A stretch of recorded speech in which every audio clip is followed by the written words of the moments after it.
He heard scratching beneath the ice. But the fog was killing the baby. Bigfoot, the night, the forest, held its breath. Wind hissed across the frozen lake like teeth grinding in the dark. I thought it was nothing, just the usual whispering that keeps men awake in these woods. But then, scratch, scratch, scratch. Something clawed from beneath the ice. My lantern flickered. The cabin boards groaned like an old throat clearing. Snow drifted sideways, hiding shapes that moved too slow to be wolves and too quiet to be bears. Inside, the fire cracked sharp. Baby Bigfoot Luna lay curled on my bed chest, rising thin and shallow. Her fur was damp with fever. Frostbite, no. Something stranger. I'd seen fever's frost infection. But this, her veins glowed faintly blue like ink drifting under skin. She whimpered once. A mother's cry answered faintly through the trees. If the fog outside thinned for even a second, you'd swear you saw her silhouette, massive, hunched amber eyes burning. Then the scratching came louder, desperate, following some spiral pattern under the ice, like something was trying to spell. I pressed my palm to Luna's forehead. Burning. Not human fever, forest fever. Legends whispered it hit young Bigfoot when the black mist returned. And that fog tonight crept low across the lake, thick as breath on glass. Outside, wolves layered around the tree line, their howls braided into one long note of warning.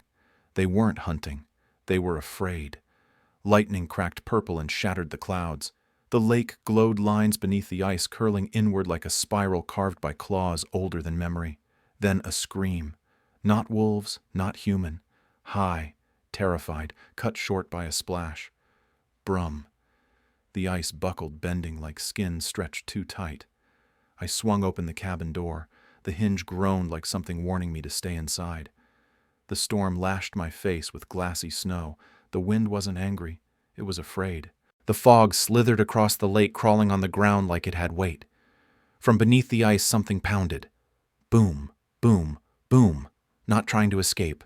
Trying to get my attention. I stepped forward, boots crunching, lantern shaking. And then through the frost I saw a small handprint pressed against the underside of the ice, a second baby Bigfoot, trapped underneath, and the fog wanted them both. Part 1. The fever in her eyes. I sprinted back inside and slammed the door. The cabin shook like something exhaled against the walls. Luna's tiny chest fluttered breaths sharp like she was drowning in air.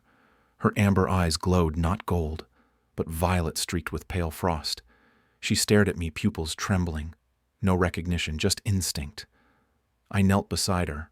Come on, kid. Stay with me. Her fingers, small, padded, fur-thick, clutched my sleeve, shaking hard enough to hurt. Outside, wolves scattered deeper into the woods. Not running. Retreating. Whatever walked with that fog wasn't worth a fight. On the table lay an old hunter's journal pages, yellowed like dead leaves. I flipped until sketches of Bigfoot pups lit by moonlight stared back, notes scrawled in broken ink. When the black mist returns, the young fall first. My throat tightened. Another line. Only heat from another heart will slow the fever. But beware the scratching beneath the ice. It is not salvation. Not salvation. Then what was pounding at that frozen lake? Luna wheezed. Her lungs crackled like wet wood burning wrong. Fear clawed at my spine. If she got any colder, she'd stop. I wrapped her in every fur blanket I had, pressing her against my chest. She trembled, heartbeat flickering like a dying match. That's when something tapped the window. Tap, tap, tap. I froze. Frost crawled across the glass, writing shapes like ancient language. Spiral, spiral, spiral. Luna's eyes snapped open. She growled, weak but real. Something outside was calling her. I glanced back at the lake. Under the ice, that second handprint pressed harder, fingers curling. The fog around it brightened, almost glowing. Suddenly, boom! The ice cracked. Water hissed upward in a steam column. The journal fluttered open on its own. Another line. The mist does not kill for hunger, it kills to silence. Silence what? Behind me the wind spoke, broom, A deep, trembling vibration climbed through the boards, through Luna, through me. She whimpered the kind of sound that melts your spine. I grabbed my lantern and shovel. "Listen, kid. Just breathe. I'll be back." As I headed to the door, her hand shot out, grabbing my wrist hard. Her voice was faint. "Don't go." She shouldn't be able to speak. Bigfoot herding lore said pups speak months later, not now. The fever didn't just weaken her. It was unlocking something. "I have to," I whispered. "Someone's trapped." Her eyes flashed violet again. "Not someone," I swallowed. "What then?" She pointed toward the lake. Her finger traced that spiral shape. "Wake. Up." My heart dropped into my boots. Under the ice, that second baby Bigfoot wasn't drowning. It was sleeping, and something ancient wanted it awake. Outside, trees bent toward the lake like bowing priests. The fog tightened thick as velvet curtains. My foot touched the shoreline. Crack. A long split ran across the ice straight toward my cabin. No time to think. I slammed the shovel's flat end onto the ice. Bam again, crack. A fissure spread wide, cold breath exploded upward. Then those fingers broke through the surface, gripping the air. Small, freezing, and glowing blue. I reached down and pulled. Something surged up with it. A pulse, a shock like touching a storm. The pup gasped, violet chest glowing just like Luna's. Synchronized, 2 heartbeats matching. "They're connected," I breathed. Behind me, branches snapped. A massive shadow lumbered through the fog. The mother, amber eyes burning like lanterns. She roared, not at me, at something behind her. A second shadow, tall, crooked, eyes empty. The fog thickened. Something ancient had woken. I grabbed both pups and ran. Part 2. The Black Fog Fever. The forest didn't sound like a forest anymore. Every branch, silent. Every leaf, pinned by fear. Behind me, the mother Bigfoot's roar shook snow from the treetops. Not to scare me, to challenge the crooked thing towering in the fog. I kicked the cabin door open with my shoulder lungs burning. Luna lay limp on the bed.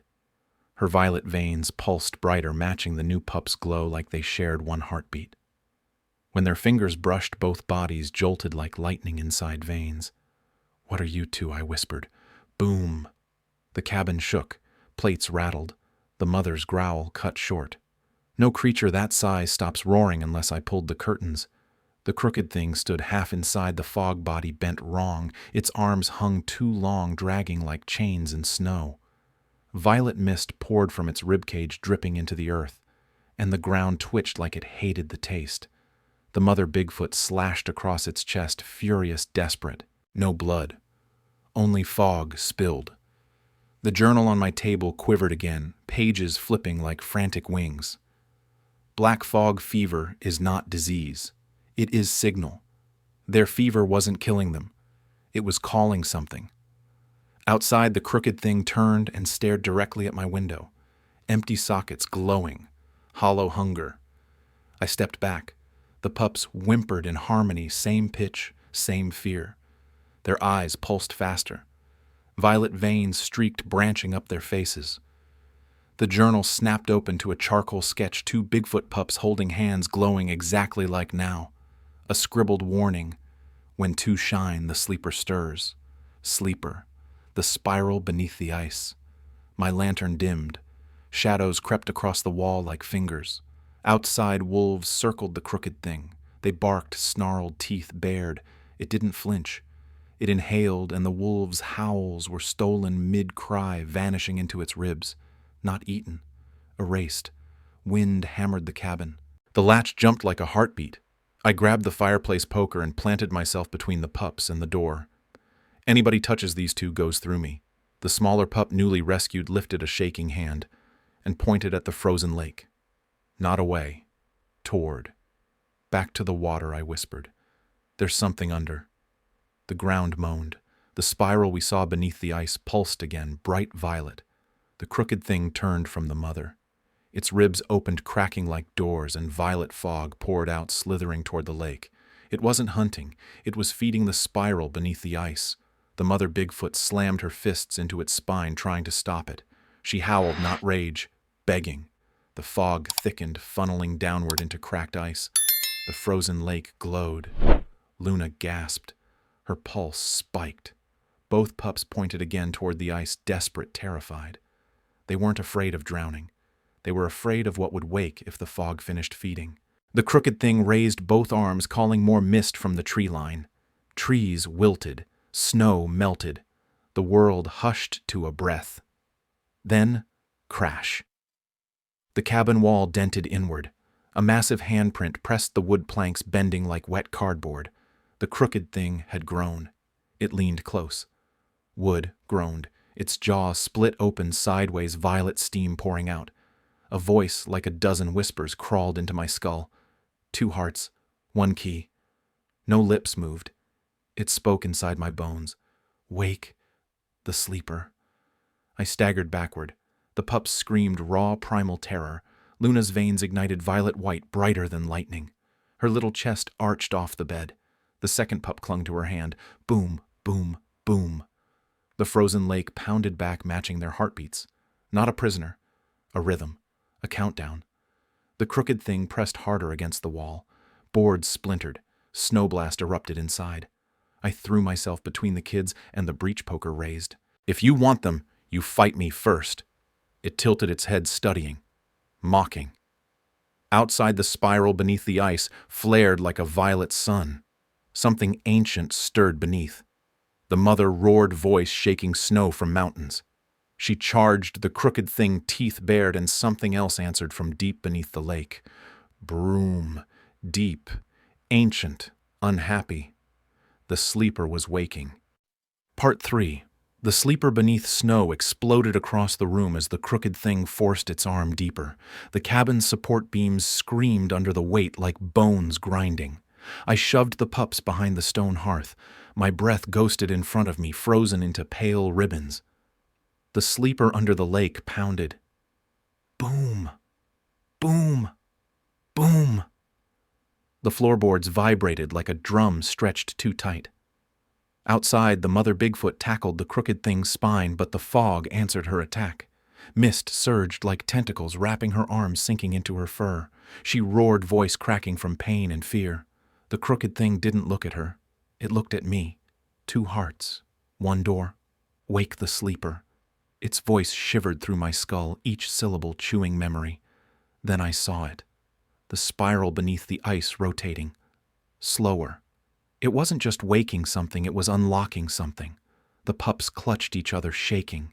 Their combined glow brightened the cabin like bioluminescent fire. Luna's eyes flickered with symbols, spirals, angles, shapes, older than language.